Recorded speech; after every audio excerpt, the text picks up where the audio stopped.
Welcome to Season 4 of Everything is Learning. This season, we're celebrating neurodivergent people, their stories, strengths, challenges, and the powerful ways they learn and live. Because honoring every individual's brain and lived experience makes the world a better place for everybody. We're excited you're here. Let's dive in. Hello, and welcome back to Everything is Learning. This season, we're speaking with guests who've turned life's unanticipated events into opportunities to grow, connect, and lift others up. Today's guest, Mark Allen, has done just that, with a healthy dose of humor, humility, and heart. Mark is the creator and host of Neuroshambles, a podcast where he speaks with experts, advocates, and fellow parents in the neurodiversity community to unpack the realities, joys, and curveballs of raising neurodivergent kids. As a parent of 3 children, each with their own distinct neurodivergent profile, Mark's journey began without a roadmap. But through years of research and open conversations and plenty of trial and error, he's become an accidental expert in understanding and accommodating each of his kids' needs. With a focus on embracing the chaos with humor and compassion, Mark's parenting philosophy is about more than managing the day-to-day. It's about teaching his kids how to advocate for themselves and showing other parents that understanding and acceptance can completely transform family life. Whether he's interviewing a guest on his podcast or swapping stories with other parents, Mark brings curiosity, candor, and the belief that we're all still learning, which fits in so nicely and seamlessly with what we are about here at Everything is Learning. Welcome, Mark. Thanks so much for chatting with us today. Thanks for having me. What an intro. You make me sound like I'm absolutely nailing parenting. You are, because you haven't given up and you're still laughing. Yeah. That is true. I am still laughing. I really loved, I think my son, the oldest of the 2, would totally resonate with the fact that, like, you put a quote on from, I believe, your son Jay, about how I'd rather be in a mine than doing any social activities. And I can tell you, my son Miles totally resonates with that. I love that. I think he could get a little fan club started for Jay, because lots of people write in and say the stuff that Jay says resonates so much with me and my kids. That'd be a great t-shirt. So true. It would be a great t-shirt. But that's a good idea for merch. Yeah, right. Yeah, you need some merch. So we usually start with an icebreaker question. And the one that we were wondering was, what's a tradition or ritual in your family that you especially love? Well, we've got loads of rituals because obviously autism tends to lend itself to the need for rituals and routine. But my favorite one, which I think is a lot of people's worst nightmare, but my favorite one is bedtimes with my kids, because I have a distinct routine for each of them. And this becomes this sort of little special one-on-one time I have with them.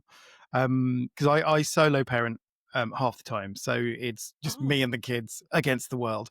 Very often the world and the kids against me, but we cope.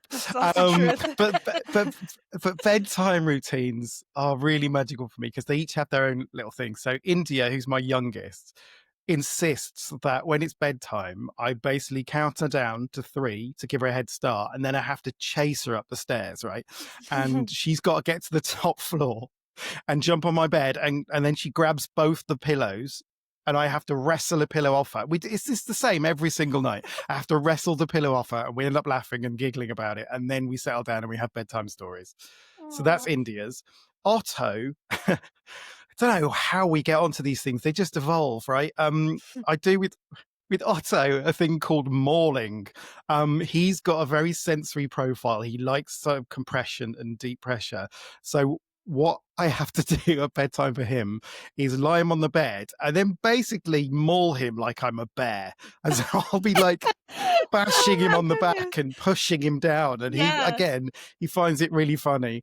And then we finally settle down and read stories. And then he knows that it's bedtime. And then the final one is Jay, and that's slightly more sedate, but he's really into anime, Japanese anime. So we will, when the other 2 are in bed, we will sit and we'll watch a couple of episodes of anime together. And again, we've both sort of really bonded over that and become sort of fans of it together. So that again is a really special time. That But makes a crucially, ton of these are routines that normally would cause conflict.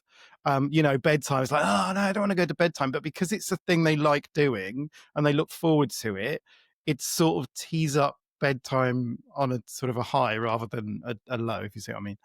Yeah. Yeah, That's that's so fun. nice. I love I was gonna that. say, It's a lot of effort, by the way. Yeah, It's I'm hard sure it's work. I was gonna say, time consuming. from start with one kid to end with the other, is that like a 3 or 4 hour bedtime? No, I What? can get it to, I reckon, no, half an hour each for the little ones and Okay. then sort of an hour of anime with the other one. So 2 hours, Okay. I'll take that. That's fine. Yeah. On it, Marissa just did bedtime with my 3 kids the other night so that my husband and I can go out for the first time in like 3 years at nighttime. Wow. And Marissa could tell you it was They love books. They love stories.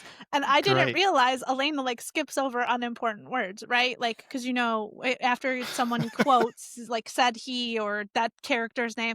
No, I read every word and I was reading so fast. You might not know I was speaking English because it had to have taken her 2 hours to do bedtime with my kids. So they have to finish the book? Yes. Is that Yeah. Or they have... Oh, wow. Yeah, no, the behaviors are just wild if they don't finish a book. So, and right now they're into Bluey, Yeah, so okay. it's like Bluey episodes. So when they watch it and then they hear it in the book, I can skip the part where it says like, Bandit said blah, blah, blah. Oh, okay. So, but Marissa read every word and it was a lot. You know what you should, you need to try in future, Marissa, if you get that. Yes, right. Try for some sure. mauling. Try a bit of light mauling. They do love that. My kids love that. They call it tiger time because I went to RIT and it was a tiger for our school mascot. So we call it tiger time. That's so funny. You should probably just make sure that they're expecting it. Don't just launch it on them. You need to, tee it up. Well, when you were talking about your son's interest in anime, in some of your episodes, I hear you reference like, I'm hope that you will understand that I laugh now out of compassion. So you were talking through about how you knew your son was autistic and that he reacted to a peer his age and was acted like a Pokemon. And I was like, that's so interesting that was like his gauge. And then you referenced Totoro and some of other anime that I've heard of, not necessarily watched, but have heard of. And it makes so much sense now because I understand that is like a unique fascination for him. And I love that you choose to use that as like a bonding. So and then seriously, you and Joe Matthews, what you talked about with the screen time and like not taking the screen away and like helping, like understanding that in an external environment, that's a regulation strategy. I felt so seen, but also I've like tried to record myself and put myself on YouTube. So that could be something that pops up when my son, like as a means to kind of engage with my son indirectly. And I got that strategy and that idea from what you guys were talking about. So I really have to thank nice. you for Thank you. Not a problem. I'm glad that we're sparking ideas. Yes, it was great. But I'm curious because you use humor as a tool in what can be incredibly heavy or complex conversations. So how do you balance being lighthearted without minimizing real challenges that neurodivergent families face? It is a tricky balance. But I think that parents of neurodivergent kids are so ready for humor.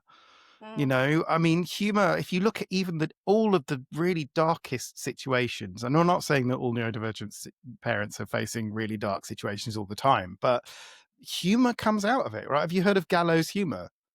Right? Gallows humor was that prisoners marching to the gallows to get hanged, to get executed, would make jokes because it's a way of relieving tension and stress. Yeah.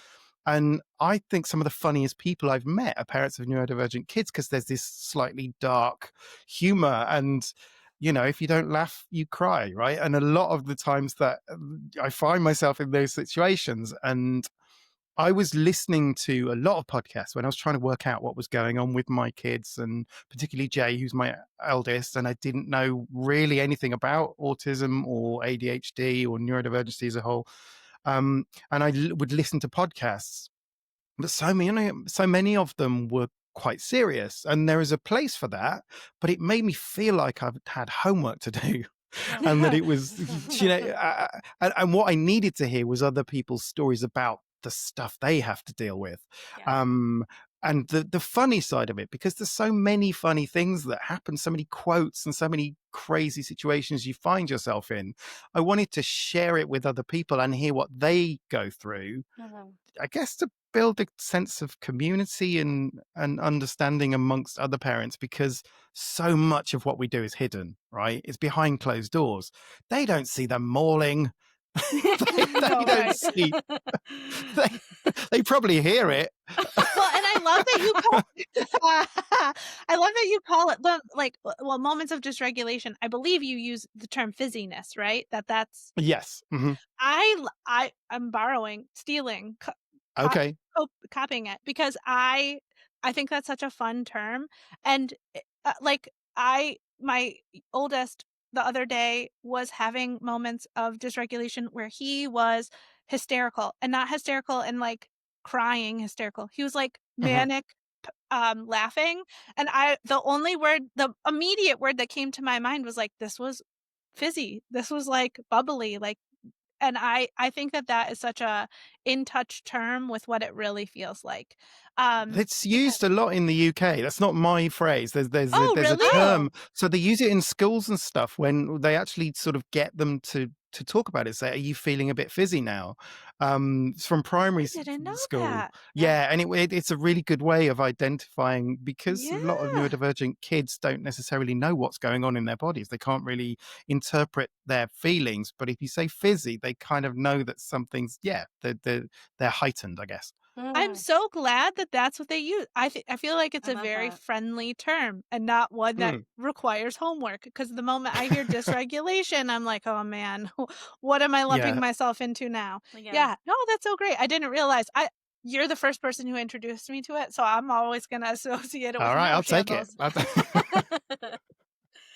Neuroshambles. But One of the questions that Marissa and I had, because we talk a lot about my nephews, Marissa's kids, and them being neurodivergent. And I was just wondering, how do you approach the idea of equity and equality in your home? And how do you meet each of your kids where they're at without comparing them? Yeah, that's a really good question, because I've all of my kids are diagnosed autistic ADHD, right? Which you'd wow. think would, so all of them, clean sweep. I know, right? You'd be winning at a poker. And their mum is also late diagnosed autistic ADHD as well. So there's been I am the lone neurotypical crouton bobbing about in the spicy soup of neurodivergency in my house. And it's difficult trying to balance their individual needs, because they are all very, very different and very individual. So Jay is PDA. He has pathological demand avoidance, which I'm sure we'll go into later. But he's very explosive when he's dysregulated. He's quite angry and needs to control situations. Otto is the opposite, same diagnosis, but he is implosive. He'll melt down, he'll cry, he'll run away, he'll just, not be able to cope emotionally in a lot of situations.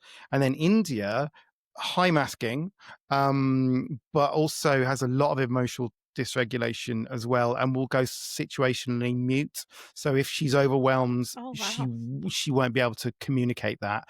I mean, she can, I can obviously tell, but she can't vocalize it or verbalize it.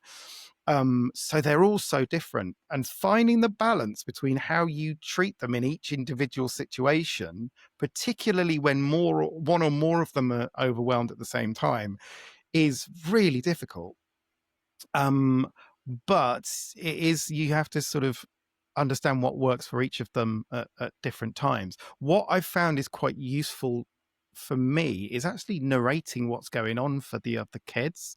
If they're all overwhelmed, and this is something that a guest on my podcast, Jess Kane, said to me at one point, and it completely made sense, and I'd never thought about it, because when there's a lot of overwhelm, I would always prioritize Jay as the explosive one, to look after his needs and to bring him down. And I would then be neglecting the other two who were internalizing it a little bit more. And so what I do now is stop the situation and go, can you see that India right now is really dysregulated? She's really fizzy. She's really overwhelmed. Okay. And your noise and your shouting is not helping the situation for India. It's not fair on her. So what I'm doing then is modeling, advocating for themselves, for them to understand what they're feeling and how they're feeling it, but also to help the others understand that they have an impact on the way that their siblings feel. And it doesn't always work. Sometimes, Sure. the response is less than charitable. But I'm at least I think that verbalizing it and narrating it is a useful tool to almost bring us together as a team. Yeah. I And that was purely given to me by a guest of mine on the podcast. I love that because I'm thinking about how useful that could be in like a boardroom for adults to be Yeah. able to identify their own feelings and how they're navigating social situations. Like you're giving them Mhm. a life skill that many of generations before the three of us could use currently. Mhm. So the fact that you're able to do that and model that so effectively, and again, it's just as anything happens, it's never always perfect. But what a No. great way to teach advocacy and to also teach children how they're feeling, particularly neurodivergent kids. I love that. And you talked about Jay and you talked about PDA. So I definitely want to go down that path with you. Um, Talk to our listeners a bit about what PDA is and your experience with it, because not a lot of people, and I've heard recently a new term, but it's technically called pathological demand avoidance. But Mhm. now we're hearing it's called persistent drive for autonomy. And I personally think that aligns more with the general population, but we know that people who are neurodivergent, every situation is completely unique because every brain is different, every experience is different. So, can you talk to us a little bit about that? Yeah, sure. So yes, I much prefer the phrase persistent drive for autonomy, as opposed to pathological demand avoidance, which seems quite clinical, I guess, and quite Yeah, medical. pathological. Right, exactly. Yeah. Pathological, which is, it is a drive for autonomy, which I feel is much more indicative of what's going on for my kids. So it is a facet of autism. You can only have PDA if you're autistic.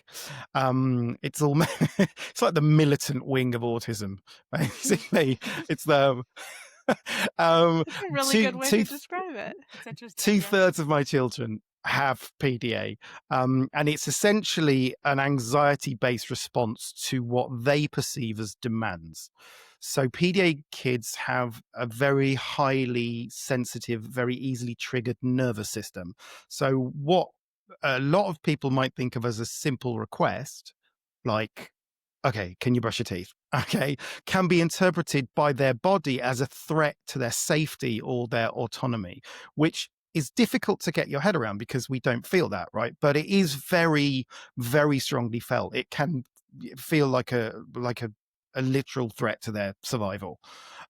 So they will respond to that in their survival response, which is fight, flight, freeze, fawn.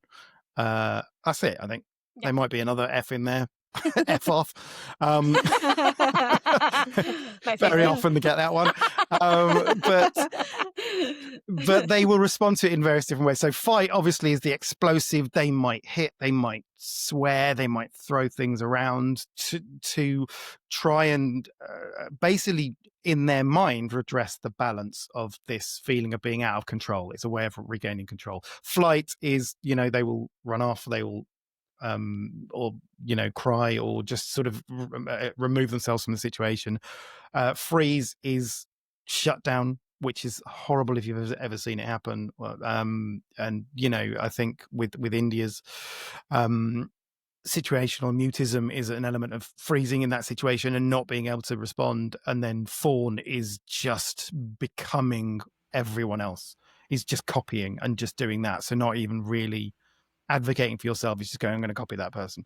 And I think what's important with PDA is to recognize that when it happens, it's not a calculated thing, right? The behavior that you see is not a conscious choice. It's not a conscious choice for your PDA kid to flip over the board game if they're losing. It's an instinct. They feel under threat for whatever reason. And that really kind of dictates how you deal with it. Because if Jay, for example, is shouting and getting angry, if I meet that with anger and shouting back, that's gonna doubly dysregulate him. It's not good. You're pouring petrol onto the fire at that point. So you have to learn different strategies for dealing with the different presentations of PDA, and it's a whole lot of fun.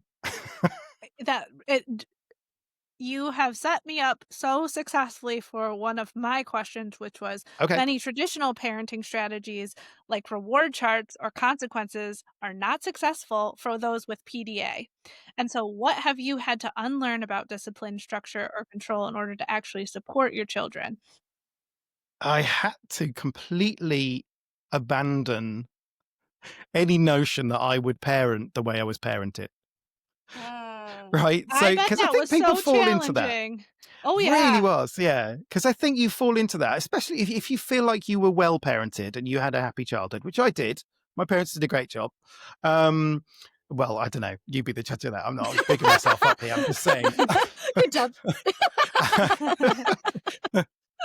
But I had a really happy childhood. So I'm like, okay, so as a parent, so I started out parenting in that way. And it was, pretty old school parenting. If I did something wrong, my dad would shout at me. I would stop doing that and I would never do it again. That's basically how it worked. Are you an older child? I am not. I'm a younger twin. Oh. So I'm one of three and I'm a younger twin. Okay, that's wild because I would have thought like the disappointing to your parent, that seems to be like an older child. Like, I'll never do that again because I don't want that reaction. But that's so interesting. No, it's true. No, I'm an inveterate people pleaser. I can't help it. So when I started out parenting my kids, I just did that. So like they'd be on the sofa, Jay would be on the sofa and I'd be like, get down from the sofa, and I'd shout, but it wouldn't work. And what would he do? End up then... Jump more? No, he'd just ignore me at first. Like I thought that he had hearing problems. I don't know. I think a lot of neurodivergent parents have this of thinking he can't hear me because if he could hear me, he'd definitely get down from the sofa and stop what he was doing, right? Because I'm in charge.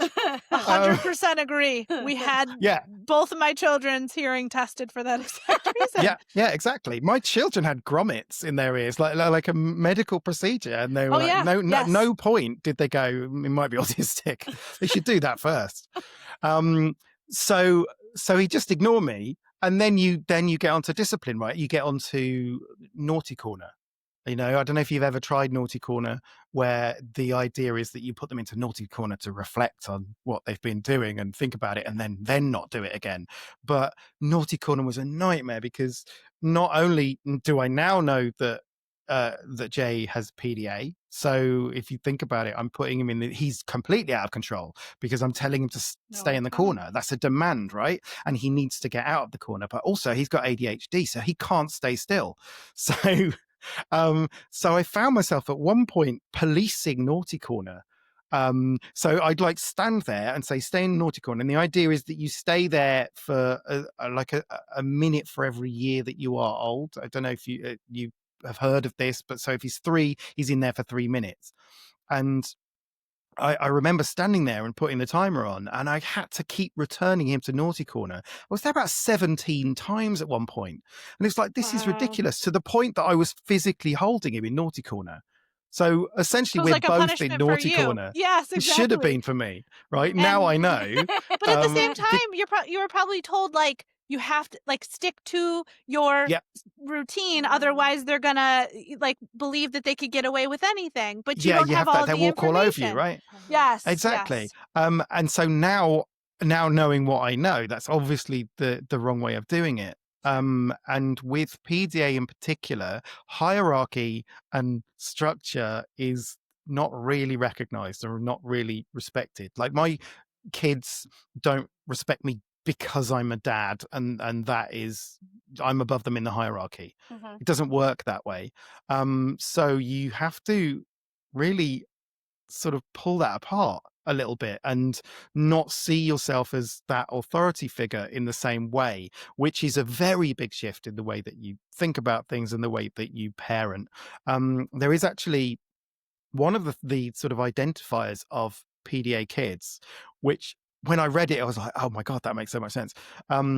Is does your child think of themselves as a child? Um, and I'd never thought about that. And then I applied that to Jay. I was like, no, he doesn't. He doesn't think of himself as being a child. He thinks of himself as a small adult who has the same rights and the same sort of responsibilities as an adult. And that was really interesting. So what you need to then do is take on things almost sort of like a team, like a problem solving thing. And it's a very different thing.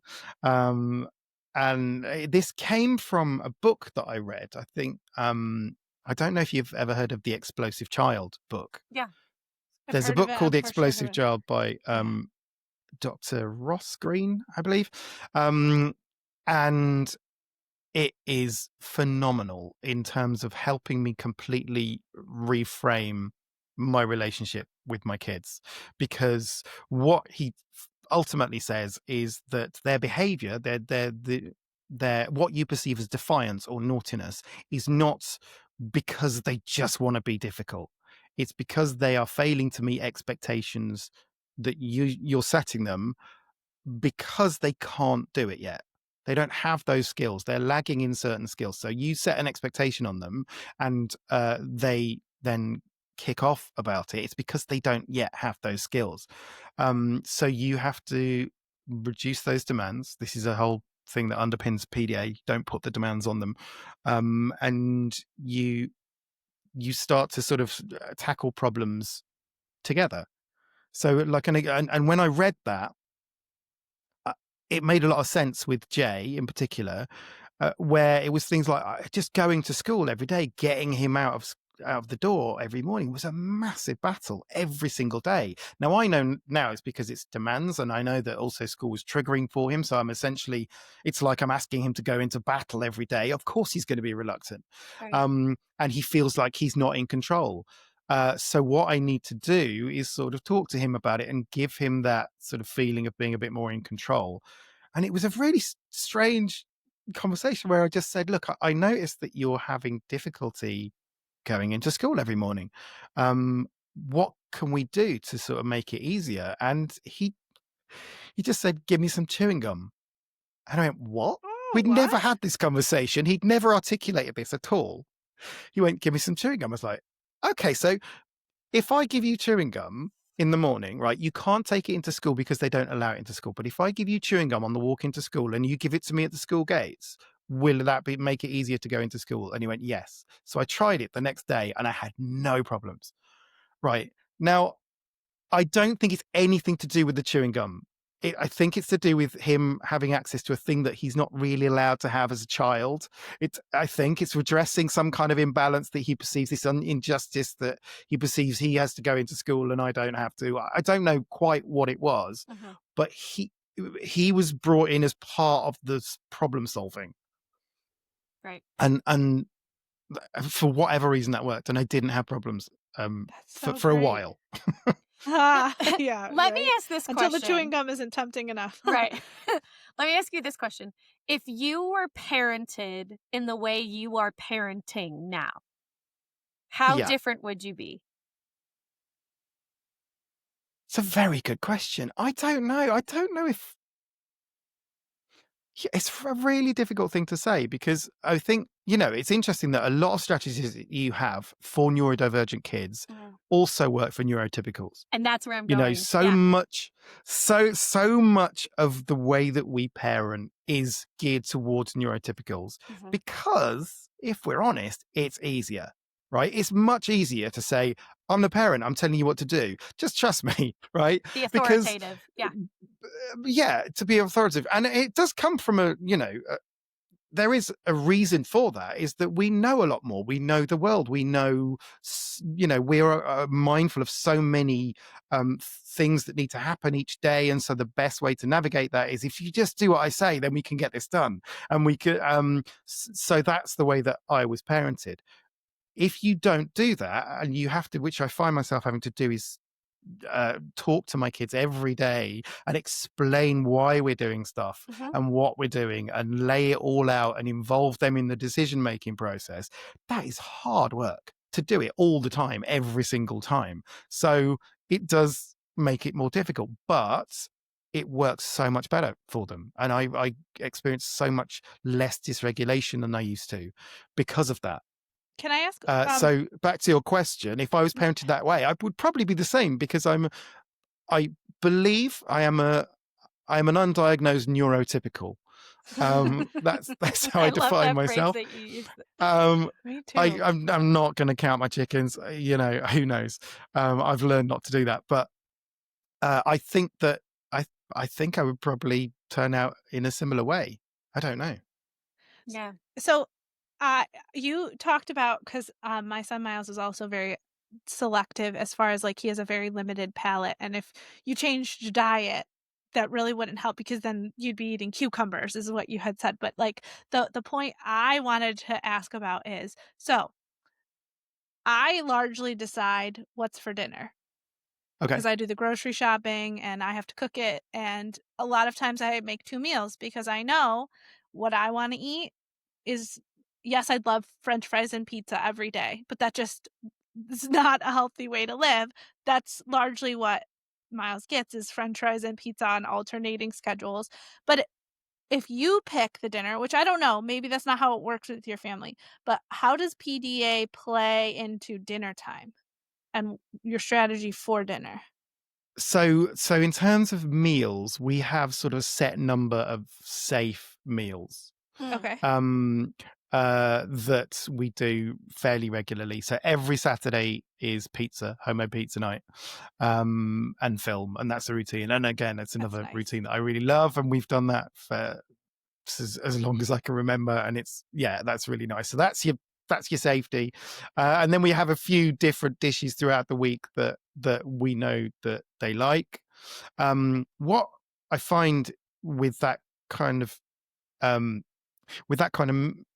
sorry, the best kind of meal to do, I find, is one where you have a carb, and then you put all the other bits around it, and then they can choose which bits they want to add to it. So we do like Okay. chicken wraps. This is turning into a cookery thing, isn't it? Like, we do chicken Spin-off. flatbread. So I make a bunch of flatbread, and they can just eat that, just carbs, and they like it, right? Fine. But I also do some grilled chicken and some cucumber and some olives and some. So they quite like fresh. So there's some herbs and loads of stuff, and then they can do what they want. They can pick and choose what they want, and then add it to it. So I'm not putting a demand on them in that sense, because I'm just putting it in front of them. I mean, meal times is really interesting in terms of PDA, certainly in terms of how you do it. So one facet of PDA is that I've learned to not actually and not place demands on them, not ask questions of them in the same way that I normally would. So I would never go up to Jay's room and go down for dinner, or it's time for dinner. What I do instead is I text him for a start, which sounds really weird, but it's not.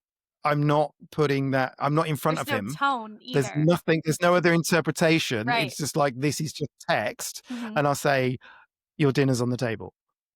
Right? That's not asking him to come down for dinner. That's not a demand. That's just an objective fact. Your dinner is on the table. And at that point, he's like, oh, I'm hungry, so I'm going to have my dinner.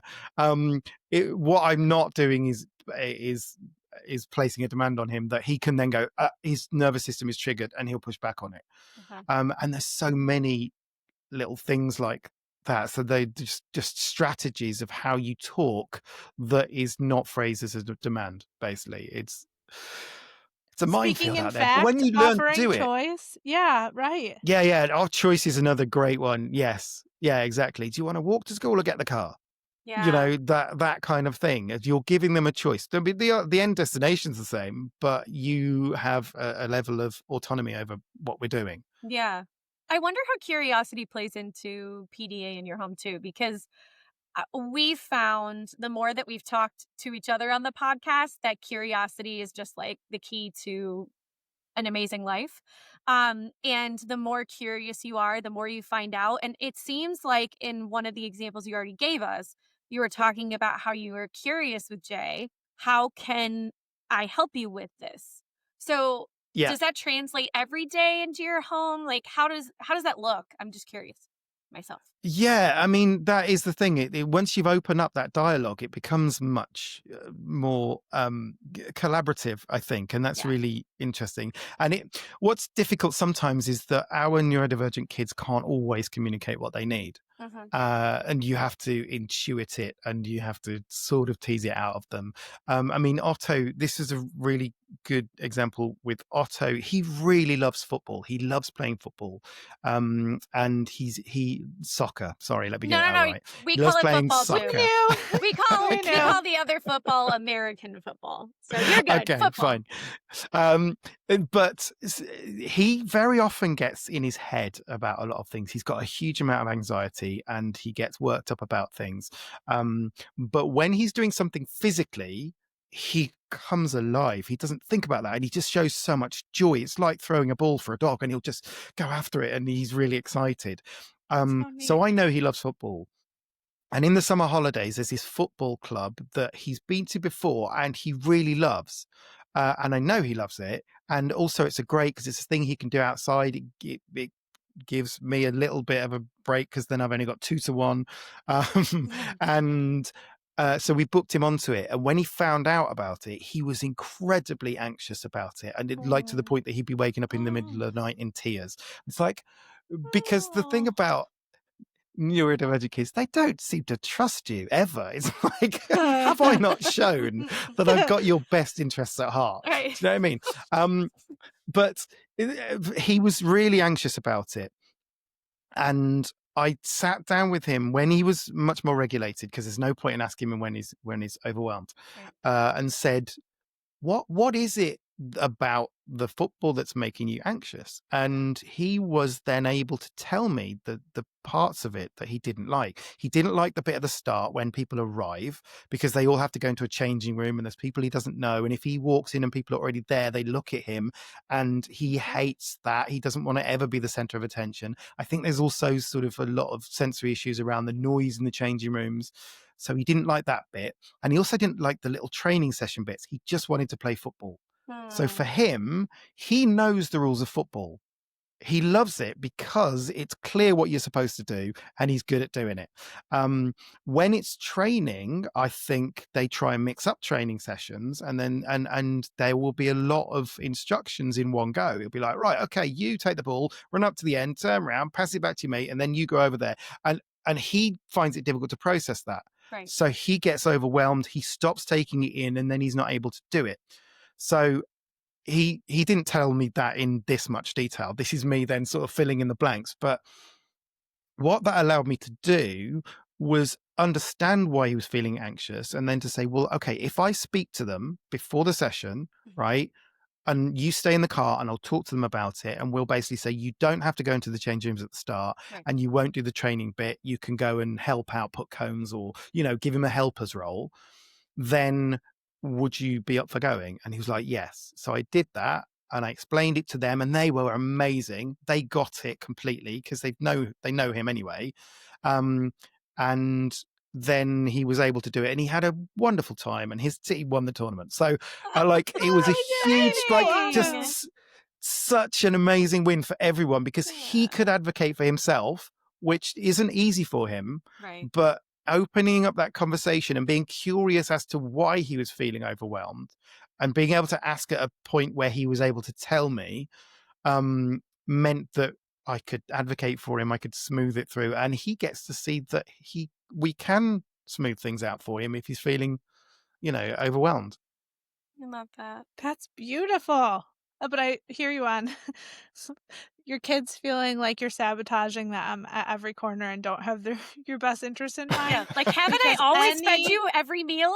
Yeah, right? Exactly. Exactly. Having feed you. tried anything new with my kids. My youngest is a lot more flexible than my oldest kid, but anything new, it's like It's a nightmare, isn't instant it? meltdown. Yeah. It's like, have I poisoned you yet? No. Yes, Trust exactly. me.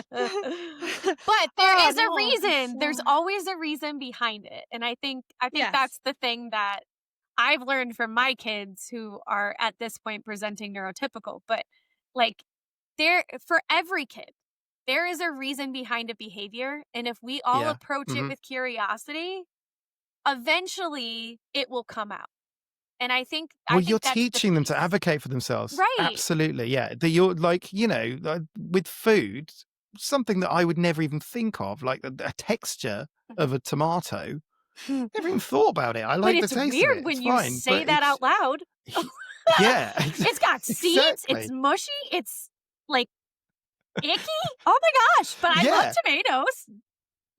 But the fact that the fact that they can explain that and you go, oh, I get it. Right. Oh, right, now I understand. Whereas I can't see through your eyes. So you're right, if you embrace things with curiosity, they learn then to understand what it is, because they're not asked these questions. They're just expected to do things. They're not asked why they are why they're reluctant to do it. So then you give them ownership and you're teaching them at an early age to advocate for themselves. And that's the one thing that I can do for my kids, really. Right. When I'm not here, it's going to happen one day. My kids are going to need all of the coping skills they can get, and advocating for themselves is the biggest one I can give them. For sure. I love that. For sure. I know that one of my favorite terms that you use, and again, it might not be you specifically, but faffing, and like how much work it takes to do something, and like sometimes you just avoid it altogether. So I'm curious to know, which societal rules and expectations do you feel liberated by because you decided to ditch them? Pretty much all of them. It's interesting because I think part of having to change your thinking about how your children are able to cope with rules and with expectations has forced me to question loads of things that I've inherited from the way that I was parented and from the way that society expects you to raise your kids. And it's really interesting to work out which ones actually don't really exist for a real reason. Meal times is a really good example of this, because there is an expectation that you will sit down at a table for a meal, and I don't know if your childhood was the same as mine, but you sit there until you've finished your meal. Yep. Right, you have to eat it all, and when there's a clean plate, you can go, and you sit still, and you don't mess about, right? Because there are people who don't have food, and you're lucky to have food, so you're going to eat all of it. Right. And I picked what you're going to eat, so it doesn't matter that you don't like it. Right. Yeah, you just got to eat it. Just deal with That's it. right. Now, Exactly. I would love it if my kids would just do that, but that's not how things work in my family. And I realized that is never going to work for my kids. So ditching expectations around meal times stopped these constant battles that I would have about sit still, sit down, sit at the table, eat with your knife and fork. All of these instructions that I'm throwing at them, which are making them more dysregulated and turning meal times into an absolute carnage. I just sort of started questioning all of the different facets of that and going, why do my kids have to sit down? They've got ADHD. They need to fidget. They need to move. They're autistic. They need to stim. So if I don't correct them when they stand up or when they walk, because Jay walks around the table. We got a swing inside our house to help them regulate, right? He will go and eat his food on a swing and then come in and get some more food and he'll be back out again. And I'm not battling that. He's eating the food, right? He's eating it. That's the one goal of mealtime. Get some food into them if you can. Right. We're not at the Ritz, right? This is not, we're not eating with royalty. This is our safe space. So by ditching mealtimes, and it is admittedly chaotic. And occasionally we will have a neurotypical child wander into our house at mealtimes and be appalled at what they witness. So, like Jay's best friend ate with us once, came in for a play date. I was like, do you want food? Yeah, okay, fine. And she is sitting beautifully, and she asked for a knife and fork. That's how bad things have got in our house, right? I don't just give them a knife and fork. Yeah, just put it in a trough and let them get on with it. No, it's not. It's not got that bad yet. But I give her, so I give her a knife and fork. And she's sitting there and she's watching, and Otto is standing on a chair, and he's eating with his hands and talking and making, but crumbs are going everywhere, and it's not pretty, but he's eating. Okay. Jay is standing up with a cucumber and he's spinning, right? And every third rotation he'll take a bite of cucumber. Okay, but again, he's eating. And India has decided that she wants her food in a bowl, and she wants that bowl to be placed on the floor so she can eat it like a dog. Oh, goodness. But again, she's eating, right? But obviously this neurotypical child is horrified. I can only imagine the conversation that went on in her house that night. Did she come back though? How was it? Oh yeah, they're still they get it. They're battle hardened now. But I don't think she's been back from meal. But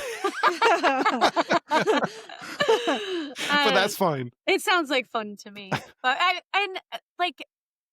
I think that so many people are going to feel seen and heard by everything that you're saying, because, and I know my sister being one of them, and our family, like we used to all sit down at the table, and when all 5 of our kids, her 2 and my 3, were really young, we used to all adult would hold them because they couldn't move on their own and whatever as toddlers. And now it's everyone is doing their own thing, but we're all communicating, we're all eating, and that's the point. That's the point of meals, to be fed. And I love how you deconstruct these societal norms, because we're all about blowing up ones that don't work for us. And and I think that is one thing, that's one of the reasons why we do the podcast, is even when we thought that we've gotten to the pinnacle of curiosity, unlearning, learning, etc., there is always more that you can learn, and life is constantly changing. Your kids are constantly changing. Our kids are constantly changing. The world is constantly changing. We have to be able to keep up, and a lot of that comes with flexibility, humor, curiosity, learning and unlearning. So I'm absolutely, yeah. This is so wonderful. We can't thank you enough for coming on and being here and for sharing everything on Neuroshambles, because it's hilarious. We want all of our listeners to follow you. Can you tell our listeners where they can follow you and connect with you? Yeah, I'm on all good podcast platforms. If you Google Neuroshambles, so I might as well spell it just in case. Neuroshambles, Neuroshambles.